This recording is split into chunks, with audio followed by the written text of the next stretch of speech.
Andrzej zapisuje nie tylko przebiegi i daty poboru próbek, ale również warunki eksploatacji, temperatury oleju, długości tras, sposób pobierania próbek oraz wszystkie okoliczności mogące mieć wpływ na wyniki.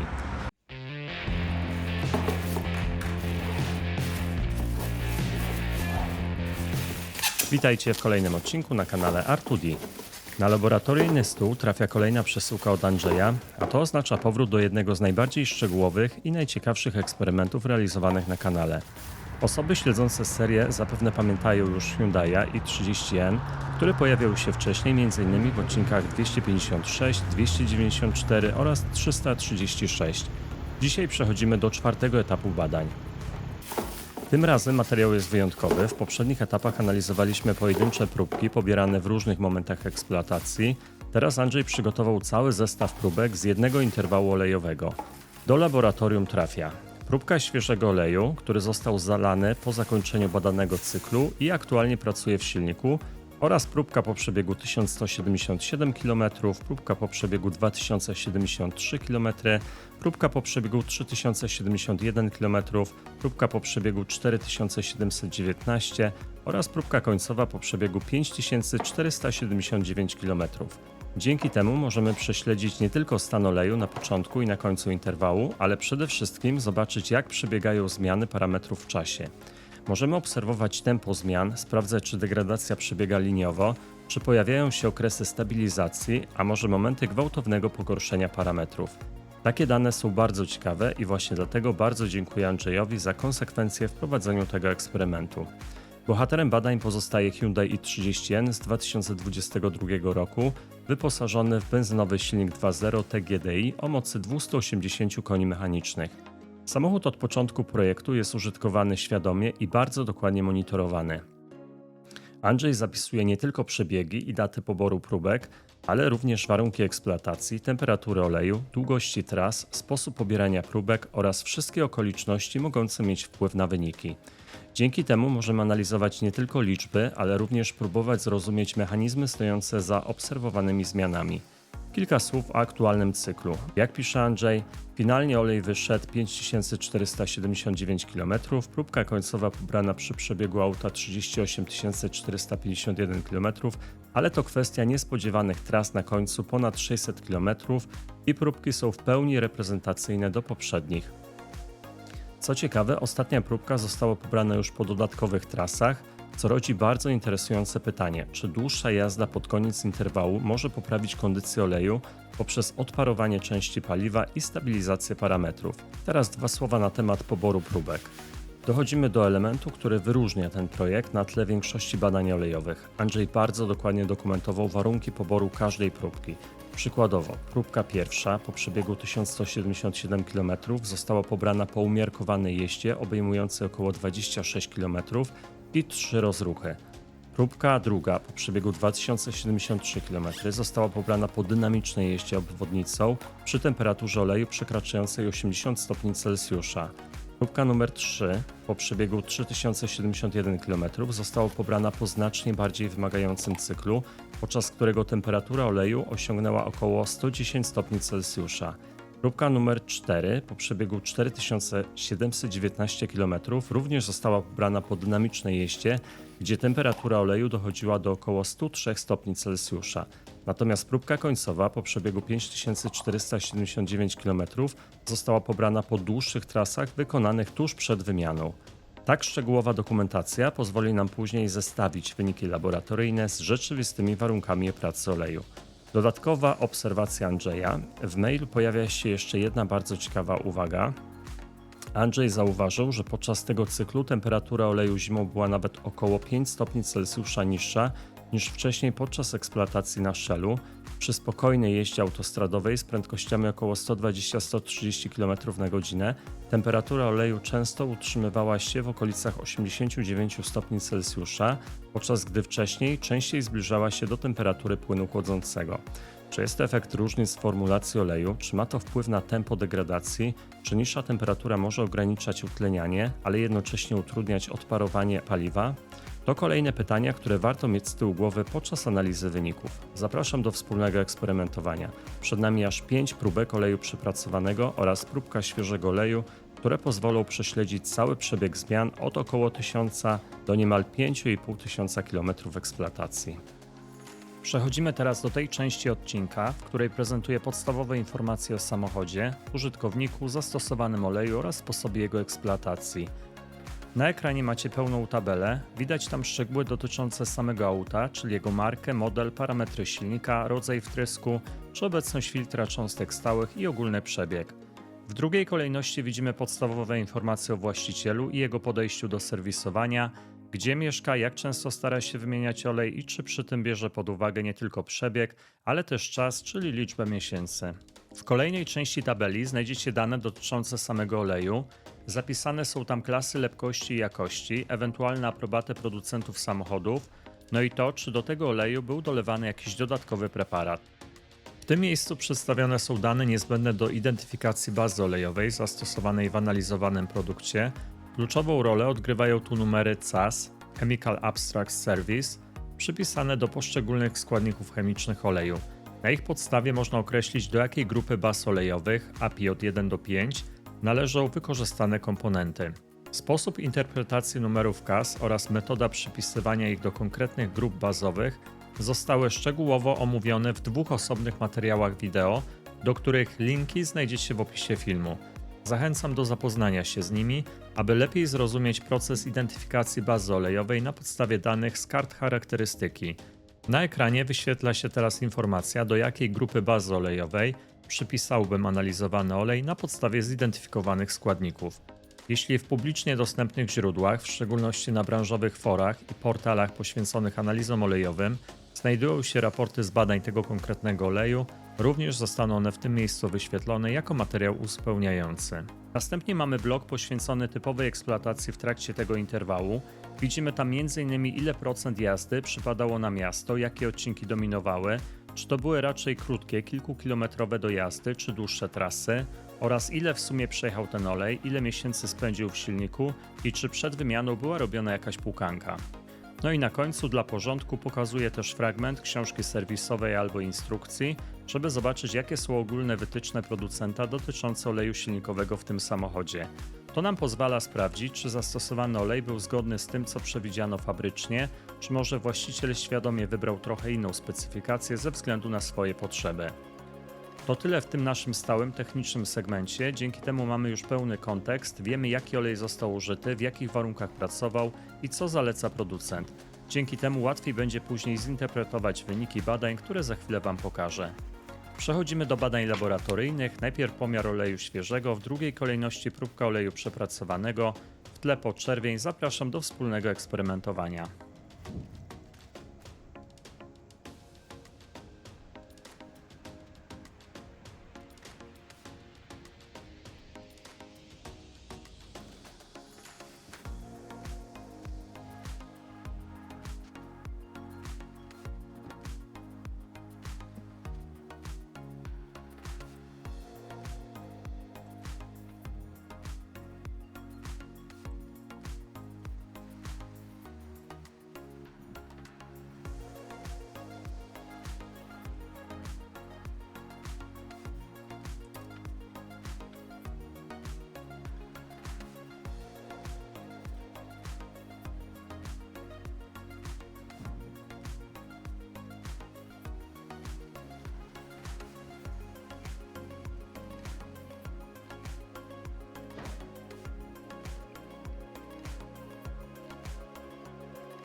Lepkość dla oleju świeżego Millers 0W30 jest następująca: 59,6 w 40 stopniach oraz 11,8 w 100 stopniach. Wskaźnik lepkości wynosi 198. Zróbmy od razu porównanie z deklaracją producenta. Zgodność na przeciętnym poziomie, lepkość w niższej temperaturze jest niższa około 4% od zadeklarowanej. W 100 stopniach wyższa około 2% i to automatycznie skutkuje rozjazdem na wskaźniku lepkości ponad 6%. Przechodzimy do pomiaru lepkości oleju przepracowanego. Zapraszam.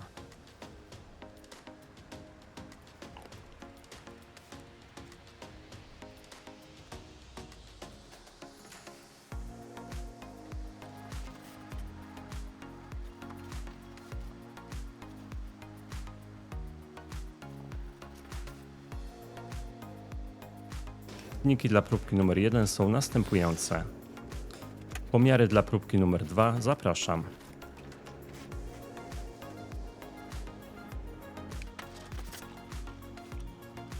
Wyniki dla próbki numer 2 są następujące. Pomiary dla próbki numer 3 zapraszam.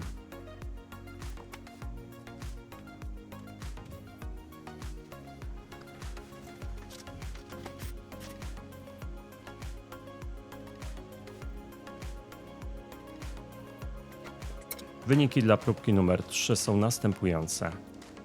Pomiary dla próbki numer 4 zapraszam.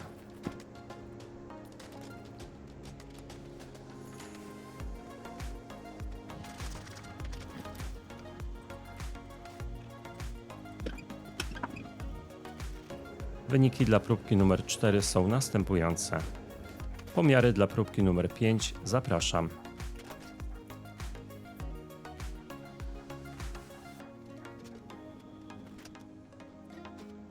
W trakcie jak realizowane są pomiary dla tej ostatniej próbki, będę już prezentował komentarz. Łącząc poprzedni etap z obecnym, mamy już 8 próbek tego samego oleju pracującego w tym samym samochodzie. I najciekawsze jest to, że zmiany lepkości nie układają się tutaj idealnie liniowo wraz z przebiegiem. Czasem spadek jest umiarkowany, a czasem bardzo wyraźny, mimo że mówimy o tym samym samochodzie, tym samym oleju i relatywnie krótkich odcinkach między poborami. To dobrze łączy się z obserwacjami Andrzeja. W poprzednim etapie podejrzewał on, że na pogorszenie lepkości mogły wpłynąć niższe temperatury zewnętrzne, spokojniejsza jazda oraz procedury dogrzewania katalizatora i GPF-u. Teraz ta hipoteza wraca jeszcze mocniej, bo pierwsze próbki z aktualnego cyklu przypadły na okres dużych mrozów. Z logów wynika, że samochód bardzo szybko dąży do osiągnięcia wysokiej temperatury układu ekologii, nawet około 800 stopni Celsjusza. A to może oznaczać bogatszą strategię pracy silnika, większe dawki paliwa i trudniejsze pozbywanie się paliwa z oleju. Z drugiej strony ostatnia próbka, mimo największego przebiegu, miała wyraźnie bardziej trasowy charakter i właśnie tutaj pojawia się bardzo ciekawe pytanie, czy dłuższa, stabilna jazda pod koniec interwału mogła częściowo poprawić obraz lepkościowy oleju poprzez odparowanie części paliwa.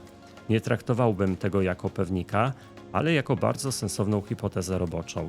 W praktyce ten eksperyment pokazuje, że pojedyncza próbka oleju może nie odpowiadać całej historii. Ten sam olej może okresowo wyglądać gorzej lub lepiej w zależności od tego, co działo się z samochodem bezpośrednio przed poborem próbki. Dlatego tak wartościowe okazuje się tutaj próbkowanie co około 1000 km i tak dokładny opis warunków jazdy. Tym samym dochodzimy do szerszego pytania, które stawia Andrzej. Czy da się kiedyś pójść dalej niż standardowa analiza oleju i porównać nie tylko lepkość czy FTIR, ale też zachowanie filmu smarowego, właściwości przeciwzużyciowe, tempo zużywania dodatków oraz wpływ różnych formulacji oleju w realnej eksploatacji. Szczególnie, że po AMSOIL-u w tym samochodzie będzie pracował Millers i Performance C3 0W30, czyli olej o innym podejściu do formulacji. To może dać bardzo ciekawy punkt odniesienia w kolejnych etapach. Jeśli chodzi o postawione pytanie, oczywiście jest to melodia przyszłości. Trzymam kciuki, żeby kiedyś pojawiła się taka możliwość. Przechodzimy do kolejnego etapu badań. Test bibułowy. Użyjemy testu wewnętrznego R2D w opcji z 3 bibułami oraz test IDEA od MCU. Zobaczcie, jak wyglądała aplikacja kropli na test, kilka zdjęć po określonym czasie oraz odczyt końcowy po około 24 godzinach.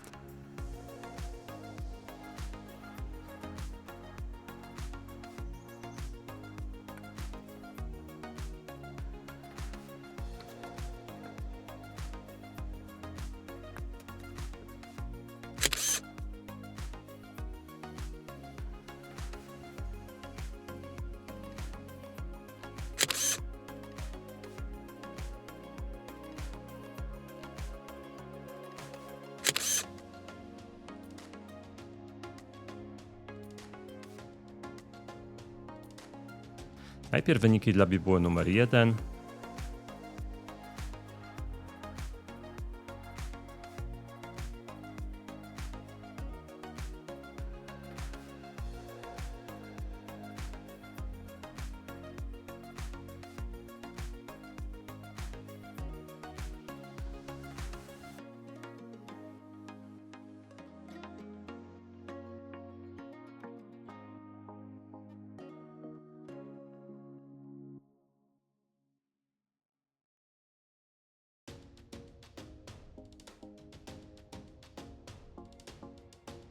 Następnie wyniki dla bibuły numer 2.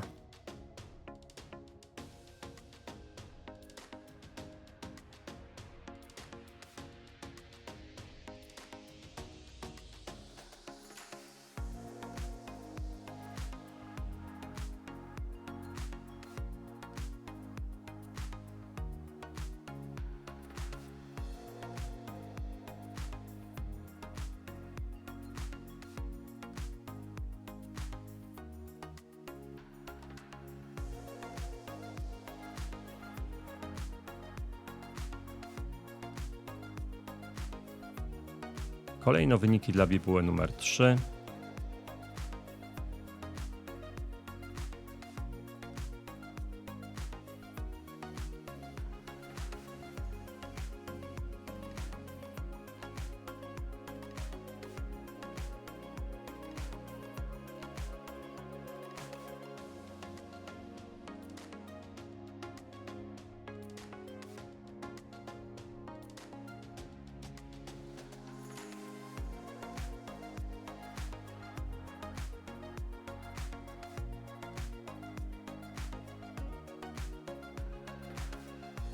Oraz na końcu wyniki dla bibuły od MCU. Tak jak w poprzednich etapach, również tutaj bardzo dobrze widać postępującą degradację oleju wraz z przebiegiem. Każda kolejna próbka wykazuje stopniowy wzrost ilości zanieczyszczeń i produktów starzenia, co przekłada się na coraz ciemniejsze rdzenie plamy oraz mniej jednorodny obraz dyspersji. Co istotne, proces ten przebiega dość regularnie i bez gwałtownych skoków. Nie obserwujemy oznak nagłego załamania właściwości oleju ani symptomów sugerujących wystąpienie poważnego problemu eksploatacyjnego. W przedostatniej i ostatniej próbce można zauważyć nieco wyraźniejsze sygnały związane z obecnością wilgoci, jednak ich poziom nadal nie wygląda alarmująco i mieści się w zakresie, który często obserwujemy przy eksploatacji samochodów użytkowanych również na krótszych odcinkach. Jednocześnie test bibułowy nie wskazuje na istotny problem z rozcieńczeniem paliwem. Gdyby paliwa było dużo, spodziewalibyśmy się wyraźnie większych stref migracji i charakterystycznych zmian obrazu plamy. Tutaj takich sygnałów praktycznie nie widać. Podsumowując tę część badań, test bibułowy potwierdza stopniową, naturalną degradację oleju wraz z przebiegiem, niewielki wzrost zawartości wody w końcowej fazie interwału oraz brak jednoznacznych oznak nadmiernego rozcieńczenia paliwem. Obraz jest spójny z normalnie starzejącym się olejem pracującym w wymagających, ale kontrolowanych warunkach eksploatacji. Przechodzimy do podczerwieni, rejestrujemy widma, przyglądamy się otrzymanym wynikom, dokładamy widma z poprzedniego etapu, następnie generujemy widma różnicowe, żeby sprawdzić, w jakim stopniu olej zdegradował z punktu widzenia zmian parametrów chemicznych. W podczerwieni zestawiamy wyniki zbiorczo i wyławiamy elementy różnicujące. Pierwsza sprawa do podkreślenia: duża zgodność przebiegu widm dla każdej z badanych próbek. Widać, że to jest ten sam olej, tylko w różnym stopniu przepracowany. Wnioski są dość ciekawe, bo po zestawieniu wszystkich 8 próbek widać, że obecny etap nie powiela dokładnie zachowania z etapu trzeciego. W etapie trzecim pierwsze 2 próbki wyglądały jeszcze dość spokojnie pod kątem ogólnego zanieczyszczenia, a wyraźniejsze pogorszenie pojawiło się dopiero przy trzeciej próbce. W obecnym etapie już od pierwszych próbek zanieczyszczenie jest wyraźnie wyższe, ale potem nie rośnie liniowo. Najmocniej wyglądają próbki po około 1000 km i 2000 km. Później poziom zaczyna się stabilizować, a próbka końcowa po przebiegu 5479 km wypada nawet lepiej niż wcześniejsze maksimum. To dobrze łączy się z hipotezą Andrzeja. Zimowe warunki i agresywne dogrzewanie układu emisji mogły mocniej obciążać olej na początku cyklu, a późniejsze dłuższe trasy mogły częściowo poprawić obraz próbki, zwłaszcza pod kątem odparowania paliwa i wilgoci. Paliwo nie wygląda tutaj na główny problem, wartości są raczej niskie i dość stabilne. Woda pojawia się mocniej w wybranych próbkach, szczególnie na początku i w końcówce, ale bez jednoznacznego trendu narastającego. W poprzednim etapie zwracaliśmy uwagę na bardzo silną zmianę sygnału w okolicach 1747, który często wiąże się ze strami, modyfikatorami lepkości lub innymi składnikami formulacji. Wtedy wyglądało to jak bardzo intensywna degradacja już na początku eksploatacji. Jednak po dołożeniu kolejnych 5 próbek obraz staje się bardziej złożony. Owszem, sygnał pozostaje wyraźnie odmienny od oleju świeżego, ale zamiast dalej się pogarszać, stopniowo wraca w kierunku wartości początkowych. Ostatnia próbka jest pod tym względem najlepsza z całego obecnego etapu. To sugeruje, że nie musi być to wyłącznie efekt trwałej degradacji dodatków. Możliwe, że obszar ten jest częściowo modulowany przez inne czynniki, takie jak rozcieńczenie paliwem, produkty utleniania, temperatura pracy czy zmiany równowagi chemicznej oleju podczas eksploatacji. Reszta parametrów układa się już bardziej logicznie i eksploatacyjnie. Oksydacja rośnie bardzo spokojnie, w etapie trzecim była niska, a w obecnym etapie stopniowo przesuwa się w górę od około 0,02 do 0,76. To nadal nie są wartości alarmowe. Raczej normalny obraz oleju, który pracuje, łapie temperaturę i powoli się starzeje. Nitrooksydacja też narasta, ale nadal w kontrolowany sposób. W końcówce dochodzi do około 0,11, czyli wchodzimy w zakres podwyższony, ale bez dramatu.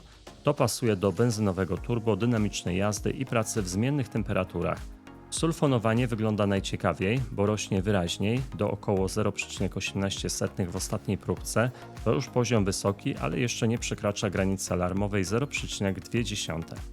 Tutaj widać, że olej faktycznie dostaje obciążenie chemiczne. Degradacja ZDDP, dodatków fosforanowych też postępuje.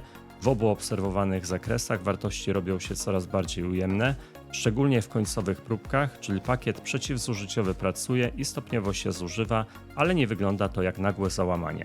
Podsumowując cały eksperyment, po połączeniu trzeciego i czwartego etapu dysponujemy już 8 próbkami tego samego oleju, pracującego w tym samym samochodzie. To pozwala spojrzeć nie tylko na końcowy wynik, ale również na tempo i charakter zachodzących zmian. Syntetyczny miernik przez cały okres utrzymywał się w przedziale od około 68 do 80%, a próbka końcowa uzyskała wynik 77,5%. Dane pokazują, że stan oleju nie zależy wyłącznie od liczby przejechanych kilometrów. Bardzo duży wpływ mają temperatura otoczenia, długość tras, styl jazdy oraz warunki pracy silnika bezpośrednio przed pobraniem próbki. Dzięki systematycznemu próbkowaniu co około 1000 km udało się uchwycić zjawiska, które byłyby niewidoczne przy analizie wyłącznie próbki końcowej. Zebrany materiał stanowi bardzo wartościowy punkt odniesienia do kolejnego etapu badań, w którym ten sam samochód będzie pracował już na oleju Miller's e-Performance C3 0W30. Otwieram dyskusję, czekam na Wasze przemyślenia. Dziękuję za wspólne eksperymentowanie. Z góry dziękuję za aktywność na kanale, bo jest ona bardzo ważna. Komentarz, łapka w górę, subskrypcja kanału to sygnały dla mnie, że prowadzone eksperymenty spotkają się z Waszym zaciekawieniem. Zapraszam osoby zainteresowane udziałem we wspólnym eksperymentowaniu do kontaktu mailowego. Znajdziecie go w opisie filmu. Dziękuję wszystkim patronom kanału za wsparcie inicjatywy prowadzenia eksperymentów na platformie YouTube. Wszystkich zainteresowanych zapraszam do tego grona. Do usłyszenia w następnym odcinku. Cześć!